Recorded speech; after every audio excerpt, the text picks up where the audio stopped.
ಇದು ನಮ್ಮ ಮನೆಯ ತುಳಸಿ ಹಬ್ಬದ ದಿನ ವ್ಲಾಗ್ ಆಗಿರುತ್ತೆ. ಅವತ್ತು ಸಿಂಪಲ್ಲಾಗಿ ಪೂಜೆಯನ್ನು ಇಟ್ಕೊಂಡಿದ್ವಿ. ಹಾಗೆ ಗುರು ರಾಘವೇಂದ್ರ ಅವರಿಗೆ ಈ ಥರ ಒಂದು ಅದು ಪುಟ್ಟ ವಿಗ್ರಹ ಇರೋದಕ್ಕೆ ಆ ಥರ ಅಲಂಕಾರ ಮಾಡಿದ್ದೆ.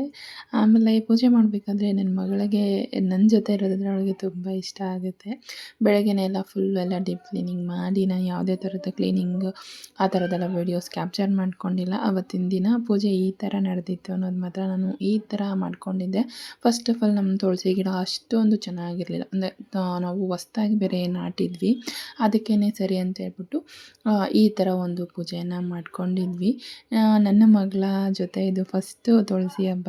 ಅದೇನು ಅಂತಂದರೆ ಹುಟ್ಟಿದ ವರ್ಷ ಪ್ರತಿಯೊಂದು ಹಬ್ಬನೂ ನಮ್ಮ ಮಕ್ಕಳ ಜೊತೆ ಒಂದು ಹೊಸ ಥರದ ಫೀಲ್ ಕೊಡುತ್ತೆ. ಮತ್ತು ಈ ತುಳಸಿ ಫಾಟ್ ಬಗ್ಗೆ ಮತ್ತು ನಾನು ತುಳಸಿ ಗಿಡದ ಮುಂದೆ ಏನು ಪೂಜೆ ಮಾಡೋದಕ್ಕೆ ರಂಗೋಲಿ ಹಾಕಿದ್ದೀನಿ ಅದರದ್ದು ತುಂಬ ಜನ ಲಿಂಕ್ಸನ್ನು ಕೇಳ್ತಾ ಇದ್ರಿ. ಇಲ್ಲಿ ನಾನು ಲಿಂಕ್ ಅಂತ ಕಮೆಂಟ್ ಮಾಡಿ ನಿಮಗೆ ಶೇರ್ ಮಾಡ್ತೀನಿ. Thank you.